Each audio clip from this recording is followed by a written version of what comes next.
గాక. ఈ టీవీ కార్యక్రమాన్ని చూస్తున్న ప్రేక్షకులందరికీ యేసుక్రీస్తు శుభనామంలో ప్రత్యేకమైన వందనాలు తెలియజేస్తున్నాను. ఈ రోజు నా దేవునికి ఇష్టమైన ప్రార్థన కన్నీటి ప్రార్థన. కన్నీటి ప్రార్థన ఎలా చేయాలి? చాలా మందికి కన్నీటి ప్రార్థన చేయాలనేటువంటి ఆశ ఉంటుంది, కానీ అయ్యా నేను కన్నీళ్లతో ప్రార్థన చేయలేకపోతున్నాను, నా హృదయం కఠినమైపోయింది, నా ఆలోచన కన్నీటితో ప్రార్థన చేయడానికి అంగీకరించట్లేదు, నా మనసు ఏమాత్రం కూడా సహకరించట్లేదు, కన్నీటితో ప్రార్థన చేయాలనే ఆశ అయితే ఉంది కదయ్యా, నా కంట్లో నుంచి కన్నీరు రావట్లేదయ్యా అని చాలా మంది చెప్తూ ఉంటారు. మరి కన్నీటితో ఎలా మరి దేవుని సమీపించాలి, ఎలా మరి ప్రార్థిస్తే మనకు కన్నీరు వస్తుందో, మరి దేవుని యొక్క పాదాలు పట్టుకుని మనం పశ్చాత్తాపడి మరి ప్రభువులే మార్పు చెందగలుగుతామో, కొన్ని గూఢమైన విషయాలు పరిశుద్ధాత్మ దేవుడు బయలుపరిచినటువంటి కొన్ని సత్యాలను మీతో నేను ఈరోజు పంచుకోవాలని ఆశపడుతున్నాను. ప్రతి క్రైస్తవుని జీవితంలో ఒక మంచి ప్రార్థన, ఒక నిత్యమైన ప్రార్థన, ప్రభు పాదాలను తడిపేటువంటి ప్రార్థన చేయాలని ఆశపడుతూ ఉంటారు. యేసుక్రీస్తు ప్రభువారు ఎలాంటి ప్రార్థన ఆయన చేశారంటే, ఆయన ఏకూసమనే ఉదయాన్నే లేచి అరణ్యానికి వెళ్ళి ఆయన తండ్రి యొక్క పాదాలను ఆయన కన్నీళ్లతో కడిగాడు. ఆయన గెత్సెమనే తోటలో ఆయన కన్నీటితో ప్రార్థన చేయలేదు, కానీ ఆయన ప్రతిరోజు కూడా చాలా చీకటి ఉండగానే ఏ సమయంలో ప్రార్థన చేస్తే ఆ సమాధానం ఇస్తారండి అని అంటూ ఉంటారు. సహజంగా ఎలాంటి సమయంలో మన ప్రార్థనకు సమాధానం వస్తుందంటే, ఉదయం పూట 3 గంటల నుంచి 5 గంటల వరకు చేసేటువంటి ప్రార్థనలో మనం చేసే ప్రార్థనకు దేవుడు గొప్ప సమాధానాన్ని ఇస్తాడు. ఆ యొక్క సమయాన్ని దేవదూతలు తిరిగేటువంటి సమయం అంటూ ఉంటారు. కాబట్టి యేసుక్రీస్తు ప్రభువారు కూడా చాలా చీకటి ఉండగానే ఆయన మరి అరణ్యానికి వెళ్ళి ఆయన రోదనతో, వేదనతో, కన్నీళ్లతో తండ్రి యొక్క చిత్తాన్ని తెలుసుకోవాలి అనేటువంటి భారంతో ప్రార్థన చేశారు. యేసు ప్రభువారి యొక్క ప్రార్థన విధానాన్ని కనుక మనం చూసినట్లయితే, ఆయన కేవలం ఒక చనిపోయినటువంటి లాజరు దగ్గర మాత్రమే ఆయన ఏడవలేదు, కానీ ఆయన కేవలము ఆయన సిలువ ఇవ్వటానికి ముందుగా ఆ గెత్సెమనే తోటలో మాత్రమే ఆయన కన్నీరు కాల్చలేదు, కానీ ఆయన కేవలము మరి దేవుని మందిరం పాడైపోయినప్పుడు అప్పుడు మాత్రమే ఆయన కన్నీటితో ఆయన ప్రార్థన చేయలేదు, కానీ ఆయన అనుదినము ప్రతిరోజు ఏకునే ఆయన ఎలా ప్రార్థన చేసేవాడంటే, ఆయన కన్నీళ్లతో ప్రార్థన చేసేవాడు. కాబట్టి యేసేలాగా మనం ప్రార్థన చేయాలి అంటే, ఎలాంటి ప్రార్థన మనం చేయాలంటే కన్నీటితో మనం ప్రార్థన చేయాలి. శరీరధారి అయిన దినాలలో ఆయన మహారోధంతోను, వేదనతోను, కన్నీళ్లతోనూ అని రాయబడి ఉంటుంది. హెబ్రీయులకు రాసినటువంటి పత్రిక 5వ అధ్యాయం 7వ వచనంలో చక్కటి మాట రాయబడి ఉంటుంది. ప్రియమైన దేవుని బిడ్డ, నువ్వు కూడా మంచి ప్రార్థన చేయాలనుకుంటున్నావా? నీవు కూడా దావీదులాగా కన్నీటి ప్రార్థన చేయాలనుకుంటున్నావా? నీవు కూడా యేసుక్రీస్తులాగా కన్నీటి ప్రార్థన చేయాలనుకుంటున్నావా? నీవు కూడా ఇర్మీయాలాగా ఆక్రందనతో తల చలమేముగా మారిపోయేంత కన్నీళ్ళ ప్రార్థన చేయాలనుకుంటున్నావా? అలాగనే యోబు భక్తుల్లాగా సమస్తాన్ని కోల్పోయినప్పుడు ఒక ప్రవాహంలాగా నీళ్లు పారినట్టుగా కన్నీటి ప్రార్థన చేయాలనుకుంటున్నావా? అయితే కన్నీటి ప్రార్థనను మనం ఎలా చేయాలో ఈ రోజు మనం నేర్చుకుందాం. ఎలాగునో మనం ప్రార్థన చేస్తే మన కంట్లో నుంచి కన్నీరు వస్తుందో, మనము కొన్ని అంశాలను ఈరోజు మనం కొంచెం ధ్యానం చేద్దాం దేవుని యొక్క వాక్యంలో నుంచి. నేను అబ్రహాములాగా దుమ్మును ప్రభా ధూళినైనా అని నువ్వు ప్రార్థన చేస్తే నీకు కన్నీరు రాదు. అయ్యా నేను దావీదులాగా నేను పురుగునయ్యా, నేను బుద్ధిహీనునయ్యా అంటే నీకు కన్నీరు రాదు. లేకపోయినట్లయితే ఏవులాగా నేను ధూళినయ్యా, నలుసునయ్యా అని చెప్పి నువ్వు ప్రార్థన చేస్తే నీకు కన్నీరు రాదు. లేకపోతే నేను ఎన్నిక లేని వాడినయ్యా అని భక్తులలో అయితే తగ్గించుకున్నారో, అయ్యా నేను అపవిత్రమైన పెదవులు కలిగిన వాడినయ్యా అని యెషయాలాగా నువ్వు కూడా ఆ ప్రార్థనలో నువ్వు కూడా పలికినట్లయితే నీకు కన్నీరు రాదు. మరి అయ్యా నీ సన్నిధి నిలబడటానికి నేను అర్హుడిని కాదునైనా అని నువ్వు ప్రార్థన చేసినట్లయితే నీకు కన్నీరు రాదు. మరి ఎలాంటి మాటల ద్వారా మనకు కన్నీరు వస్తుందో ఈ రోజున మీకు కొన్ని లోతైన సత్యాలను చెప్పాలని నేను ఆశపడుతున్నాను. మీ ప్రార్థనా జీవితం బలమైనదిగా ఉండాలి అంటే, మీ ప్రార్థనకు సమాధానం రావాలి అంటే, మీరు ఏ ప్రార్థన నేర్చుకోవాలంటే కన్నీటి ప్రార్థనను నేర్చుకోవాలి. ఎవరైతే కన్నీటి ప్రార్థన నేర్చుకుంటారో వారు ప్రభు యొక్క కనికరాన్ని పొందుకొని వారు క్రీస్తులాగా మార్చబడతారు. వారి క్రీస్తు యొక్క స్వారూప్యాన్ని వారు ధరించుకుంటారు. వారు క్రీస్తు యొక్క గుణగణాలను వారి జీవితాల్లో వారు కలిగి ఉంటారు. నువ్వెంత భక్తి చేసినా క్రీస్తు యొక్క గుణగణాలు నీ జీవితంలో కనబడట్లేదేమో. నువ్వెంత వాక్యాన్ని చదివిన క్రీస్తు యొక్క గుణగణాలు నీ జీవితంలో కనబడట్లేదేమో. అయితే ఈ రోజు నువ్వు చెప్తున్నటువంటి మాటలను శ్రద్ధగా వినాలని మీ అందరికి కూడా నేను తెలియచేస్తూ ఉన్నాను. చూడండి, దావీదు ఏమండి కన్నీటితో ప్రార్థన చేయడానికి ఏమండి దావీదు ఎలా మాట్లాడాడో చూడండి. దేవుని దగ్గర 69వ కీర్తన 5వ వచనం, దేవా నా బుద్ధిహీనత నీకు తెలిసే ఉన్నది, నా అపరాధములు నీకు మరుగైనవి కావు అని ఈయన ప్రార్థన చేస్తూ ఉన్నాడు. చూడండి, దావీదు ఏమండి ఇజ్రాయెల్ దేశంలో గొప్ప జ్ఞానం కలిగినటువంటి వాడు. దావీదు ఎన్నో కీర్తనలు రాశాడు.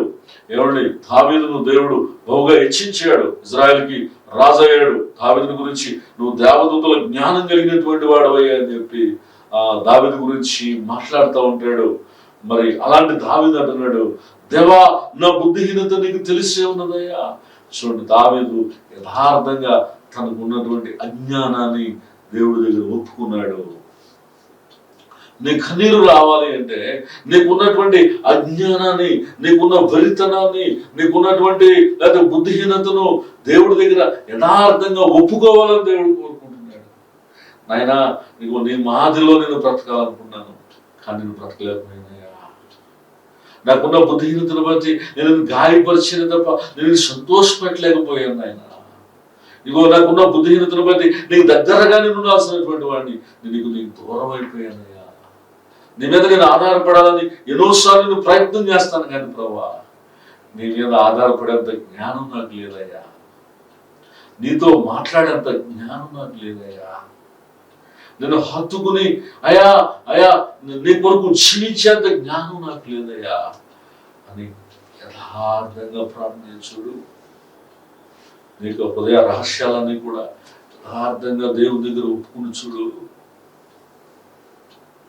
అప్పుడు నీలో నుంచి కన్నీరు రావటం మొదలవుతుంది. అప్పుడు నీలో నిజమైనటువంటి పశ్చాత్తాపం అనేది వస్తుంది. నీలో నిజమైన పశ్చాత్తాపం, నిజమైన కన్నీరు రాకపోతే నీలో నిజమైన మార్పు కూడా ఉండదు.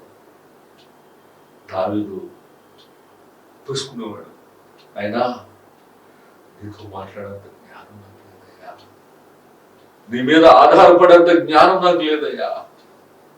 అయ్యా నీ దగ్గర ఎలా తగ్గించుకోవాలో, ఎలా దీనుడిగా మారాలో, ఎలా నేను పశ్చాత్తాపడాలో అంత బుద్ధి నాకు లేదయ్యా, అంత తెలివి నాకు లేదయ్యా. అది తనక యథార్థమైనటువంటి స్థితిని దేవుని దగ్గర చూసుకునేవాడు కాదు. దేవునికి దావీదు మధ్యలో రహస్యాలు ఏముండేవి కాదు. నీకు కన్నీరు అనేది రావాలంటే నీకు నీ దేవుని మధ్యన రహస్యాలు ఏముండకూడదు, బచ్చబయలుగా ఉండాలి. ఓపెన్ హార్ట్, యథార్థ హృదయంతో నీకు హృదయంలో వస్తున్నటువంటి ఆ మోసకరమైన ఆలోచనలు, నీ హృదయంలో వస్తున్నటువంటి ఆ గర్వపు ఆలోచనలు, నీ హృదయంలో వస్తున్నటువంటి ఆ వేయమైనటువంటి ఆలోచనలు, అయా వీటిని మార్చుకునేటువంటి జ్ఞానము నాకు లేదయా, అంత తెలివి నాకు లేదయా, ఆలోచనలు మార్చుకునేంత జ్ఞానం నాకు లేదయా. అది యథార్థంగా ఈ రోజులో పశ్చాత్తాపడ్డావా? ఈ రోజు మనిషికి 100 ఆలోచనలు వస్తుంటాయి, అవి ఏమంటే మంచి ఆలోచనలు చాలా తక్కువ వస్తుంటాయి. కేవలం 100కి 3% ఆలోచనలు మాత్రమే మనిషి తన ఆచరణలో పెట్టగలుగుతున్నాడు. మిగతా 97% ఆలోచనలు అనాలోచనగానే మిగిలిపోతా ఉన్నాయి, వ్యర్థముగానే అయిపోతున్నాయి. నరుని యొక్క ఆలోచనలు వ్యర్థములని దేవునికి తెలిసే ఉన్నది కనుక ఏమంటే మనకి ఆలోచనలు వ్యర్థమైన ఆలోచనలు రాకున్నట్లుగా నువ్వు దేవుని సన్నిధిలో పశ్చాత్తాపడ. అనాలోచనలు నాకు వద్దయ్యా, ఈ వ్యర్థమైన ఆలోచనలు నాకు వద్దయ్యా, ఈ ఆలోచన కంట్రోల్ చేసుకోగలిగిన శక్తి నాకు లేదయ్యా. ఇదిగో నీకు ఆలోచన నాకు కావాలి ప్రభువా, నీ మీద ఆధారపడే ఆలోచన నాకు ఇవ్వయ్యా, నిన్ను ఆదుకునే ఆలోచన నాకు ఇవ్వయ్యా. నాలో ఉన్న వెరితనాన్ని, నాలో ఉన్న బుద్ధిహీనతను, నాలో ఉన్న అజ్ఞానాన్ని రక్తంతో కడుగయ్యా. నేను మనుషులు ఎదుట జ్ఞానవంతుడిగా కనపడుతున్నాను, కానీ మీ ఎదుట నేను జ్ఞానం లేని వాడినయ్యా, జ్ఞానం లేని వాడు, నేను బుద్ధిహీనుడయ్యా అని దావీదులాగా తన యొక్క రహస్య పాపాలను దేవుని దగ్గర ఎలా అయితే దావీదు ఒప్పేసుకున్నాడో, నీకు రహస్య పాపాలను దేవుని దగ్గర ఒప్పుకున్నప్పుడు నీకు కన్నీరు వస్తుంది.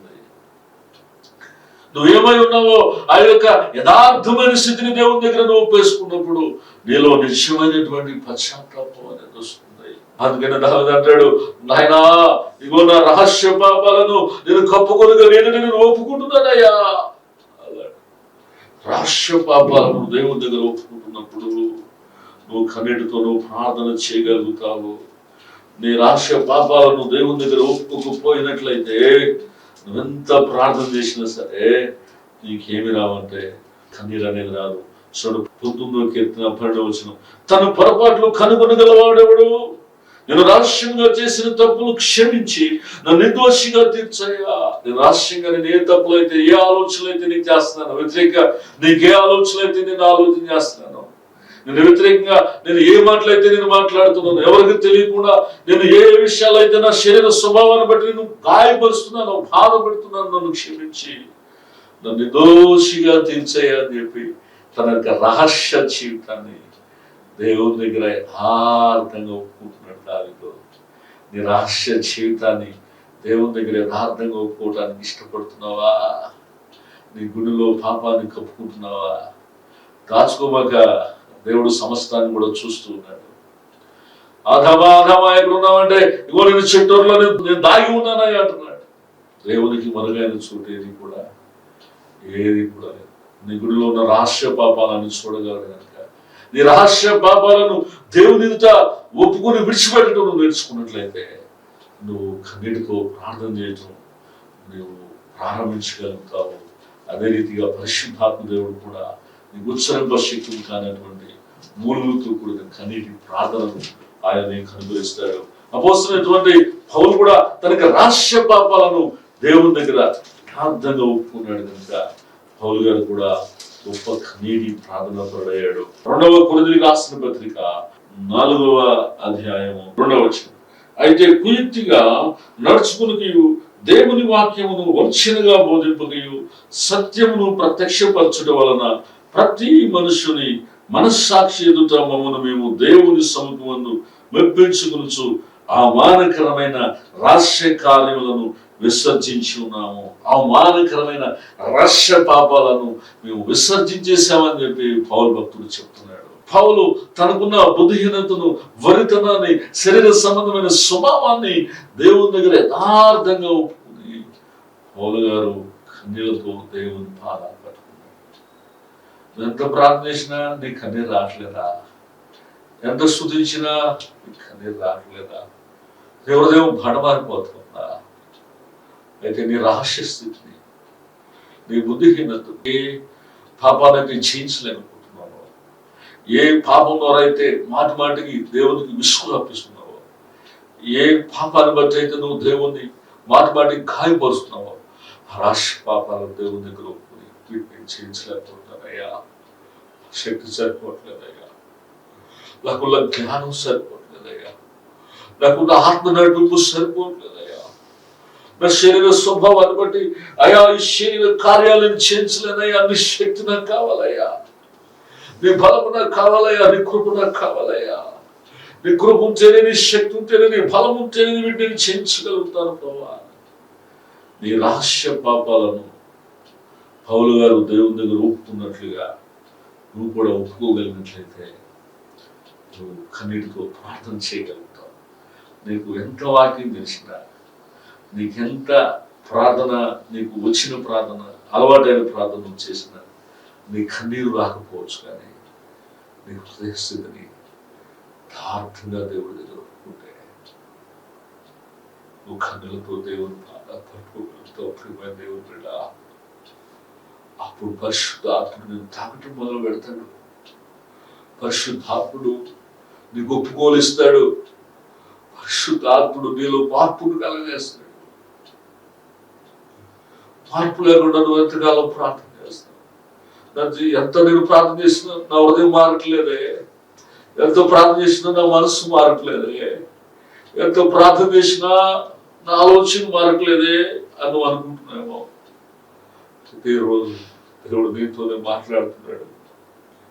యథార్థంగా నీ లక్ష్య పాపాలు దేవుని దగ్గర ఒప్పుకొని, లైలా నా స్థితిని బట్టి నేను దుఃఖ పెడుతున్నానయ్యా, నా యొక్క శరీర స్వభావాన్ని బట్టి నేను గాయపరుస్తున్నాను, ఏ ఏ విషయాలు అయితే నేను మార్పు కలిగి ఉండాలనుకుంటున్నావో ఆ విషయాల్లో నేను మార్చుకోలేకపోతున్నానయ్యా. నా బుద్ధిహీనతను బట్టి, నా జ్ఞానాన్ని బట్టి అని నీ పాపాలు యథార్థంగా కన్నీళ్లతో ఒప్పుకుని పశ్చాత్తాపరుచుడు. నీ కన్నీరు వస్తుంది. పరిశుద్ధాత్మ దేవుడు లోతైన పశ్చాత్తాపంలో నేను తీసుకుని వెళ్తాడు. పరిశుద్ధాత్మ దేవుడు లోతైన కన్నీటి అనుభవంలోకి దేవుడిని తీసుకుని వెళ్తాడు. పరిశుద్ధాత్మ దేవుడు లోతైనటువంటి మార్పులకు నేను తీసుకుని వెళ్తాడు. నీకు మనసు క్రీస్తు మనసులేగా, నీకు హృదయం క్రీస్తు హృదయములేగా, నీకు బ్రతుకు క్రీస్తు మాదిరిలేగా మారేటట్లుగా నువ్వు ప్రభు సన్నిధిలో ఏం చేయాలంటే నీ రహస్య పాపాలను దేవుని దగ్గర యథార్థంగా ఒప్పుకోవాలి.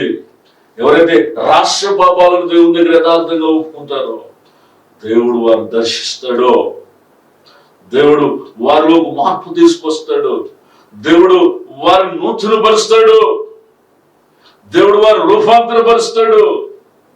క్రీస్తు యొక్క స్వభావానికి వస్తుంది. కాబట్టి నీకు రహస్య జీవితాన్ని దేవుని దగ్గర ఒప్పుకున్నావా? ఒప్పుకోలేకపోతే ఈ రోజైనా ఇప్పుడైనా యథార్థంగా నువ్వు ఉన్న గదిలో, నువ్వు ఉన్న స్థలంలో కన్నీటితో ప్రార్థన, నీ రహస్య పాపాలు ఒప్పుకో. కన్నీరు దానంతట అదే వస్తుంది. నీ హృదయం బదులవుతుంది. నీకు రహస్య స్థితిని దేవుని దగ్గర, దావీదు తన రహస్య స్థితిని దేవుని దగ్గర ఒప్పుకున్నాడు. కాబట్టి దావీదు హృదయం బ్రద్దలైంది. దావీదులో దేవుడు గొప్ప మార్పు తీసుకొచ్చాడు. కామ క్రోధ మనమత్సరాలను దావీదు చేయించగలిగిన అభిషేకాన్ని పరిశుద్ధాత్మ దేవుడు దావీదుకు అనుగ్రహించాడు. శరీర స్వభావాన్ని చేయించగలిగిన అభిషేకాన్ని అపొస్తలుడైనటువంటి పౌలు గారికి దేవుడు అనుగ్రహించాడు. నీ జీవితంలో కూడా శరీర సంబంధమైన స్వభావాన్ని చేయించాలి అంటే, ఈ లోక సంబంధమైన స్వభావాన్ని చేయించాలి అంటే, ఈ లోక సంబంధమైనటువంటి ఆచారాలను, ఈ లోక సంబంధమైన పద్ధతులను, ఇక నేత్రాశ శరీరాశ చెవడమని చేయించాలి అంటే నీవు కూడా నీ రహస్య పాపాలను దేవుని దగ్గర ఒప్పుకోవడం నేర్చుకోవాలి. నీ రహస్య పాపాలను దేవుని దగ్గర ఒప్పుకోవడం నేర్చుకున్నప్పుడు ఆత్మదేవుడు నువ్వు బలపరిచి నడిపించడం నువ్వు చూడగలుగుతావు. అప్పుడు ఉచ్చరింప శక్తిగా మూలుగులతో, కన్నీటితో, వేదనతో నువ్వు ప్రార్థన చేయగలుగుతావు. ఏమండి, అందుకని ఏబు భక్తుడు అంటాడు, నా గుడిలో ఏమండి నేను పాపమును దాచినలా పరమలో దేవుని దృష్టికి నేను వేషధారిని అవుతాను అన్నాడు.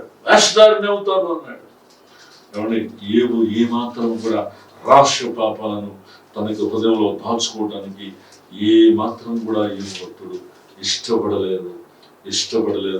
కాబట్టి మన యొక్క జీవితంలో కూడా మనకి రహస్య పాపాలను ఏమాత్రం కూడా కప్పుకోకుండా ఆయన సన్నిధిలో మనం ఒప్పుకున్నట్లయితే దేవుడు దర్శించి నీ హృదయంలో ఆయన గొప్ప మార్పును తీసుకొస్తాడు. దేవుడు మనల్ని పంకాలి అంటే ఏమంటే ఇప్పుడు కూడా ఆయన కోరుకునేది ఏంటో తెలుసా? మనకి రహస్య పాపాలను ఆయన ఎదుట ఒప్పుకోవాలి అని దేవుడు కోరుకుంటాడు. ఎవరైతే రహస్య పాపాలను దేవుని దగ్గర ఒప్పుకుంటారో దేవుడు వారిని కనికరించి పరిశుద్ధపరిచి వారికి కన్నీటి ప్రార్థనను ఆయన అనుగ్రహిస్తాడు.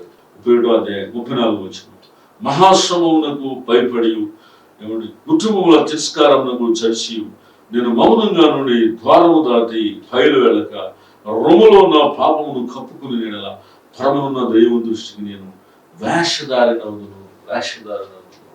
రొమ్ములో మనం పాపాన్ని కప్పుకుని ఎంత ప్రార్థన చేసినా దేవుని దృష్టికి ఏమవుతూ ఉంటాయి, వేషధారి అవుతావు తప్ప ఆ ప్రార్థన గురించి ప్రతిఫలం అనేది రాదు. కానీ రొమ్ములో ఉన్నటువంటి ఆ చెడు ఆలోచన, దురాలోచన, కామపు ఆలోచన, లోకపు ఆలోచనను దేవుని దగ్గర అర్థంగా ఉపయోగించుకుని, నాయన నేను మార్చుకోలేను ప్రభా, నా హృదయ స్వభావాన్ని నేను మార్చుకోలేనయ్యా, అంత జ్ఞానం నాకు లేదయ్యా, అంత తెలివి నాకు లేదయ్యా, అంత భక్తి నాకు లేదయ్యా, నన్ను క్షమించి నన్ను దోషిగా తీర్చయ్యా. ఒకసారి అర్థంగా ప్రార్థన చేయగలిగితే పరిశుద్ధాత్మ దేవుడు దర్శిస్తాడు. పరిశుద్ధాత్మ దేవుడు నీలో మార్పు తీసుకొస్తాడు. పరిశుద్ధాత్మ దేవుడు నీళ్ళు ఆదరించడం ప్రారంభిస్తాడు. పరిశుద్ధాత్మ దేవుడు నీ పాడైపోయిన జీవితాన్ని కట్టడం మొదలు పెడతాడు. పరిశుద్ధాత్మ దేవుడు నీకు కూడా కన్నీటి ప్రార్థనను, నిజమైన ప్రార్థనను నేర్పిస్తాడు. ఆయన నీకు సహాయపడతాడు. అయ్యో పరిశుద్ధాత్ముడు నాకు సహాయపడట్లేదు ప్రార్థన చేసినప్పుడు, పరిశుద్ధాత్ముడు కన్నీరు వచ్చేలాగా నన్ను ప్రేరేపించట్లేదే, పరిశుద్ధాత్ముడు అయ్యో నాలో మార్పు వచ్చేటట్లుగా నాకు రోదన నుంచి నేర్పట్లేదే అని అనుకుంటున్నామో, అయితే నీ రహస్య పాపాలను ఎప్పుడైతే ఒప్పుకుంటావో అప్పుడే ఆయన నీలోనికి వచ్చి ఆయన నీ జీవితంలో జోక్యం చేసుకోవడం మొదలు పెడతాడు. ఈ రోజుల్లో చాలా మంది ప్రార్థన చేస్తున్నారు కానీ ఆ పాపాన్ని వాళ్ళు విడిచిపెట్టట్లేదు. అదే రీతిగా ప్రార్థనను వాళ్ళు విడిచిపెట్టట్లేదు. ప్రార్థన చేస్తున్నాను, పాపం చేస్తున్నాను, ప్రార్థన చేస్తున్నాను, పాపం చేస్తున్నాను. ఈ ప్రార్థన చేసే వ్యక్తి పాపం చేయకుండా ఉండాలి అంటే వేషధారణతో కూడిన ప్రార్థనను విడిచిపెట్టాలి. ఏమండి, రాష్ట్ర పాపాలను దేవుని దగ్గర యథార్థంగా ఒప్పుకోవాలి. వేష అయినా కానీ దేవుని రాజ్యానికి వెళ్తుంది కానీ వేషధారి దేవుని రాజ్యానికి వెళ్ళడం అన్నాడు. ఆనాడు శాస్త్రులు పరిచర్యల గురించి దేవుడు మాట్లాడుతూ అన్నాడు, ఓ వేషధారులారా, మీరు వెలుపల శుద్ధి చేస్తారు కానీ మీరు లోపల మీరు శుద్ధి చేసుకోరు అన్నాడు. ఏమన్నా వారికి వాక్యం తెలుసు కానీ ఆ వాక్యానికి వారు హృదయంలో చోట్లేదు. వారికి దేవుడు తెలుసు కానీ దేవునికి వారి హృదయంలో చోటు లేదు. వారు రాష్ట్ర పాపాలను ఒప్పుకుని విడిచిపెట్టేవాడు కందారు. అందుకని వాళ్ళు ఏమైపోయారంటే వేషధారమైన ప్రార్థనగానే ఉంది తప్ప పరిశుద్ధుడిగా మార్చేటువంటి ప్రార్థన పరిచయలేకపోయారు. ప్రియమైన దేవుని బిడ్డ, ఎన్ని సంవత్సరాలుగా నువ్వు ప్రార్థన చేస్తున్నావు? ఎన్ని సంవత్సరాలుగా నువ్వు మందిరానికి వెళ్తున్నావు? ఎన్ని సంవత్సరాలుగా నువ్వు వాక్యాన్ని చదువుతున్నావు? నీ రాష్ట్ర పాపాన్ని ఒప్పుకుని పరిశుద్ధపరచబడ్డావా? నీ రాష్ట్ర పాపాన్ని ఒప్పుకుని దేవుని దృష్టికి నువ్వు అనుకూలంగా నువ్వు బ్రతుకుతున్నావా? నీ రాష్ట్ర పాపాన్ని ఒప్పుకుని నువ్వు దేవునికి చిత్తాన్ని నువ్వు చేస్తున్నావా? చేయలేకపోతున్నా దేవుని దగ్గర వచ్చాను. అయినా నా రాష్ట్ర పాపాలు ఒప్పుకోవడం కూడా నాకు తెలియదయ్యా. అయ్యా, నా అంతరంగ దోషాలను ఎలా ఒప్పుకోవాలో కూడా నాకు తెలియదయ్యా. నా పాపాలు ఎలా అయ్యా ఒప్పుకుంటే నా పాపాలు కడగబడతాయి కూడా నాకు తెలియదయ్యా అని యథార్థమైనటువంటి ప్రార్థన చేసుడు ఆత్మదేవుడు నీ హృదయంలో కలగజేసుకుంటాడు. ఆత్మదేవుడు నీ అంతరంగ స్వభావాన్ని తాకుతాడు. ఆత్మదేవుడు నీలో గొప్ప మార్పును తీసుకొస్తాడు. యోబు నీతిమంతుడిగా ఉన్నాడు అంటే రాష్ట్ర పాపాలు ఒప్పుకున్నాడు. దావీదు నీతిమంతుడిగా ఉన్నాడంటే రాష్ట్ర పాపాలు ఒప్పుకున్నాడు. పౌలు నీతిమంతుడిగా ఉన్నాడంటే రాష్ట్ర పాపాలు ఒప్పుకున్నాడు. నీ జీవితంలో రాష్ట్ర పాపాలు ఒప్పుకున్నావా? అయ్యా, ఆ సెల్ ఫోన్లో చూడరాని వాటిని నేను చూస్తున్నానయ్యా, కానీ చూడరాని వాటిని నేను చూడకుండా నాలో మార్పు కలిగించేయ్యా. ఏనాడైనా యథార్థంగా దేవుని దగ్గర పశ్చాత్తాపడ్డావా? అయ్యా, టీవీలో చూడరాని వాటిని చూస్తున్నానయ్యా, అయ్యా నా దృష్టిని మార్చుకోలేకపోతుందయ్యా. అది ఏలాడేలా యథార్థంగా పశ్చాత్తాపడ్డావు దేవుని దగ్గర. అయ్యా, నేను ఆలోచించినటువంటి ఆలోచనలునైనా నేను ఆలోచిస్తున్నానయ్యా, పరస్త్రీల గురించి ఆలోచిస్తున్నానయ్యా. అయ్యా, పర సంబంధమైన వస్తువుల గురించి, ఈ లోక సంబంధమైన వేరే వారికి వస్తువుల గురించి నేను ఆలోచిస్తున్నానయ్యా. నేను ఏదైతే ఆశించకూడదని నువ్వు చెప్పావో వాటిని ఆశిస్తున్నానయ్యా అని యథార్థంగా దేవుడి దగ్గర పశ్చాత్తాపడుతూ నేర్చుకున్నావా? నేర్చుకో. కన్నీటి ప్రార్థన నేర్చుకో. కన్నీటి ప్రార్థన రావాలి అంటే నీ రహస్య పాపాలను దేవుని యథార్థంగా ఒప్పుకోవడం నేర్చుకోవాలి. నా ఇంటి వారిని కూడా కనీసం నేను ప్రేమించలేకపోతున్నానయ్యా. ప్రేమించట్లేదేమో, ప్రేమిస్తున్నట్టుగా నటిస్తున్నాను. భార్యను ప్రేమించవలసినట్టుగా నువ్వు ప్రేమిస్తున్నావా? భర్తను ప్రేమించవలసినట్టుగా నువ్వు ప్రేమిస్తున్నావా? నీ బిడ్డలను ప్రేమించవలసినట్టుగా నువ్వు ప్రేమిస్తున్నావా? నీ తల్లిదండ్రులు ప్రేమించవలసినట్టుగా నువ్వు ప్రేమిస్తున్నావా? వారు కనపడినప్పుడు నోటి మాటగా నువ్వు ప్రేమిస్తున్నావా? హృదయపూర్తిగా ప్రేమించాలని దేవుడు కోరుకున్నాడు.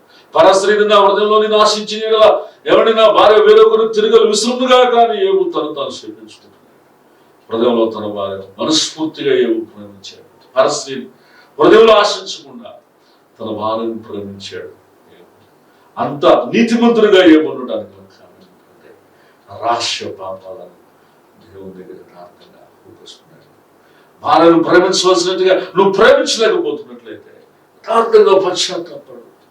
నీ భర్తను ప్రేమించవలసినట్టుగా నువ్వు ప్రేమించలేకపోతుంటే యథార్థంగా పశ్చాత్తాపడు. నీ తల్లిదండ్రులను ప్రేమించవలసినట్టుగా ప్రేమించలేకపోతుంటే యథార్థంగా పశ్చాత్తాపడు. నీ బిడ్డలను ప్రేమించవలసినట్టుగా ప్రేమించలేకపోతుంటే యథార్థంగా దేవుని దగ్గర పశ్చాత్తాపడు. ప్రేమిస్తున్నట్టుగా నటిస్తున్నారు. నటన గతించిపోతా ఉంది. యథార్థవంతులు అంటే దేవునికి ఎంతో ఇష్టలు. యథార్థవంతుల ప్రార్థన ఆయనకి ఆనందకరం. యథార్థవంతులుగా ఆయన తోడుగా ఉండి బలపరుస్తాడు. కాబట్టి నువ్వు కన్నీటితో ప్రార్థన చేయాలి అంటే నీ యొక్క ప్రార్థనలో యథార్థత అనేది ఉన్నప్పుడు, నీ ప్రార్థనలో యథార్థత అనేది ఉన్నప్పుడు ఖచ్చితంగా పరిశుద్ధాత్మ దేవుడు నిన్ను బలపరిచి ప్రేరేపించి నీ హృదయంలో లోతైన మార్పు కలిగిన కన్నీటి ప్రార్థనను ఆయన అనుగ్రహిస్తాడు. కాబట్టి నేను ఎదుట యథార్థవంతుడై నేను ప్రవర్తిస్తున్నాను ఆయన అంటాడు. యథార్థవంతులను ఆయన ఏనాడు త్రోసివేయలేదు, నేను యథార్థతను విడిచిపెట్టను అంటాడు. పౌలు గారు కూడా యథార్థంగా ఉన్నాడు కనుక నన్ను బలపరచు అనేది నీ సమస్యను చేయగలని చెప్పాడు కనుక పౌలు గారు కూడా దేవుడు బలపరిచాడు. నీకు కూడా ఆశ ఉండొచ్చు కన్నీటితో ప్రార్థన చేయాలని, మంచిదే. నీకు కూడా కోరిక ఉండొచ్చు, నేను కూడా భక్తుల్లాగా నశించిపోతున్న ఆత్మలు కన్నీళ్ళతో మొరపెట్టి ఆయనలాగా మార్పు చెందాలి అని. మరి నీ ప్రార్థనలో యథార్థత ఎంత? నీ ప్రార్థనలో వాస్తవం ఎంత?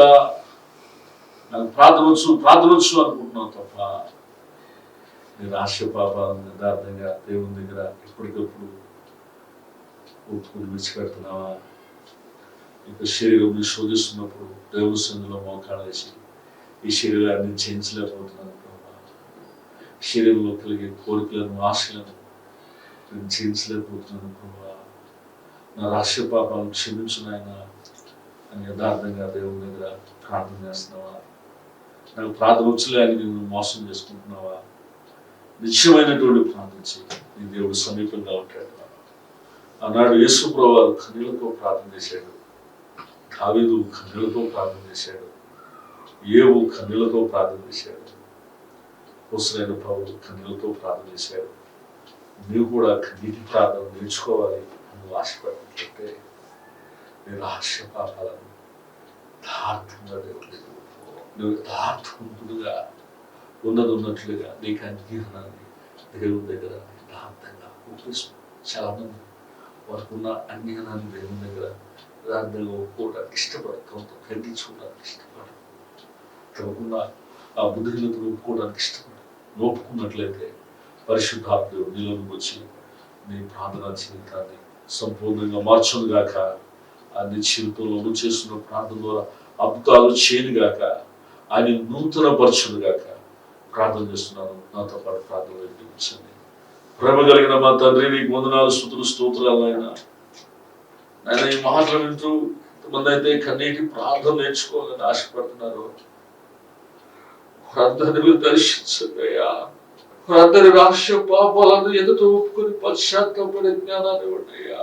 అయా, ఏ శరీర కోరికలను, ఏ లోకాశలను అయితే చేయించలేకపోతున్నారో, మార్పు కలిగి ఉండలేకపోతున్నారు, ఆ విషయాల్లో వారు మార్పు కలిగి ఉండలేకున్నా మీరు కృప చూపించండి అయ్యా.